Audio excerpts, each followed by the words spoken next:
Hi everyone, welcome to my new video, and today we're going to do a prediction on the 2020 presidential election between Democrat Elizabeth Warren, who's the popular senator from the state of Massachusetts, and Republican Donald Trump, who's the incumbent president. So, Elizabeth Warren is a senator from Massachusetts from the north, meaning that I think she would be able to appeal to Northerners. She has that Northern appeal, and also she's a progressive Democrat. I think she would do pretty well in the Rust Belt in and Midwestern region. And yeah, she's a Native American, so I think she would be able to. Yeah, she would perform pretty well with minority population, but still, I think she lacks the ability to um, electrify voters, to cause them to come out and vote for her. Uh, but without further ado, we cannot conclude if she wouldn't be able to win or she would be able to win. But on the other hand, Donald Trump has the incumbency advantage, and things might be good enough for him in 2020 that he wins re-election. But yeah, as I said, without further ado, we cannot conclude this election. So now we're gonna fill off the map with states that are safe for Donald Trump and Elizabeth Warren.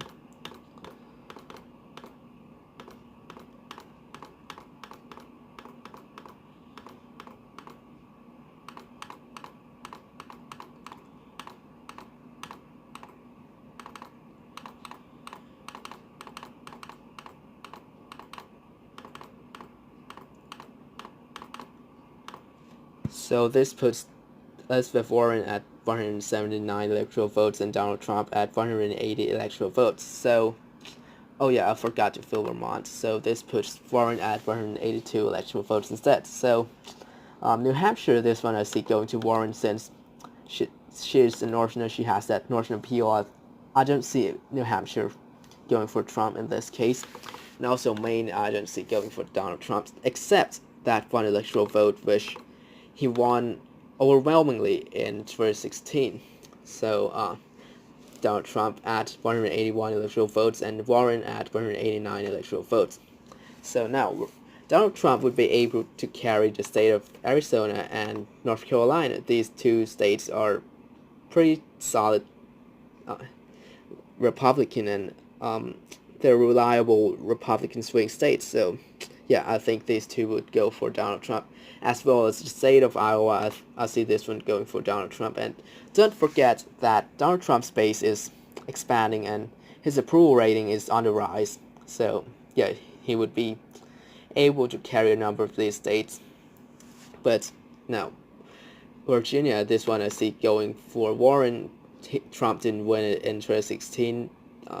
McCain, Romney didn't win it in 2008 and 2012 respectively.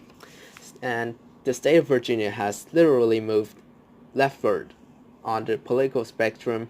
So yeah, I see this one going for Warren. But Ohio, this one I see going for Donald Trump since he won it by a humongous margin in 2016. Not that big, but yeah, he won it by a considerable margin in 2016. So this one, I think it's a reliable state for Donald Trump. So this puts Donald Trump at 231 electoral votes and Warren at 202 electoral votes. So now, Florida, this one I see going for Donald Trump since the state of Florida itself has becoming more and more conservative, more and more Republican, since a lot of conservative voters are moving into this state to find some place after their retirement, and also that a lot of Hispanic voters favor Trump.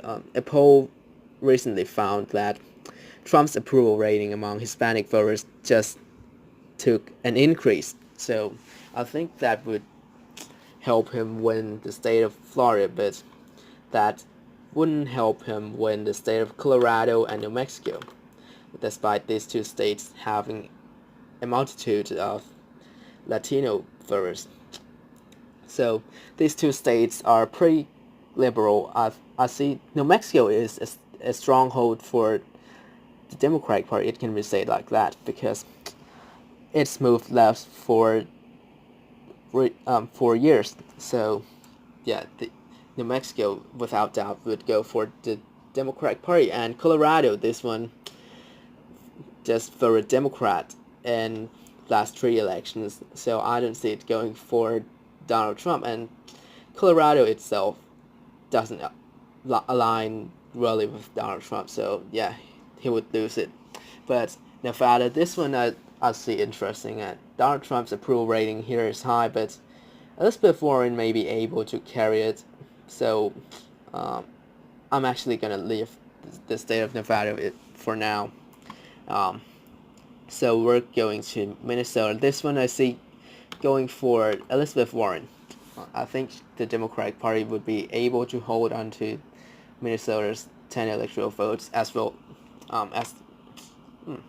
So yes, Elizabeth Warren has that Midwestern appeal. So I think it would be hard for Donald Trump to flip the state of Minnesota. But despite the state being extremely close in 2016 and that it's turning more and more Republican, I still see Warren winning it at the end of the day. So Warren's at 226 electoral votes and Donald Trump's at 260 electoral votes. So now Pennsylvania, this one I see going for Elizabeth Warren. She's a type of liberal that can entice Pennsylvania's voters to come and vote, some working class voters to defect back to the Democratic Party. Yeah, and this just adds to her electoral votes count. So she has turned 46 electoral votes now. And now Michigan, this one I see going for Warren. Donald Trump won Michigan by a very small margin in 2016, and yeah, he won Pennsylvania also by a small margin in 2016. That's why I flipped it for Warren. And now in Michigan, this one I see very flippable and very vulnerable for Donald Trump to keep, and I see Michigan going back to the Democratic column. And now Wisconsin, this one would decide the entire election, and yeah, I think Wisconsin would go for Donald Trump, since a lot of counties in the state have moved more conservative, and Trump won it by a respectable margin in 2016, although it's not that big, but it's still something to be reckoned with. So I think Trump would be able to carry 10 electoral votes from this state and eventually winning this election. And now he's at 270 electoral votes. And now the state of Nevada, this one, it doesn't affect the election anymore, since Donald Trump's already won this election. But now I'm gonna call this state for Donald Trump, since his approval rating in the state is pretty high, and also his base is expanding. So, and not to mention that his approval rating among Hispanics is increasing. So yeah, he would be able to flip the state of Nevada back to the Republican column and finishing with 276 electoral votes, edging out Warren by 14 electoral votes. So obviously he wins his re-election bid. And this is what the final electoral map would look like. But the election of 2020 is just 2 years from now, so the map may change. And I may do another video about this sometime later if things change, but as of today, this is the map that I think would come out. So thank you guys so much for watching. You can like, share, and subscribe. Every like, every view, every subscription is appreciated, and I'll see you all later. Hi everyone.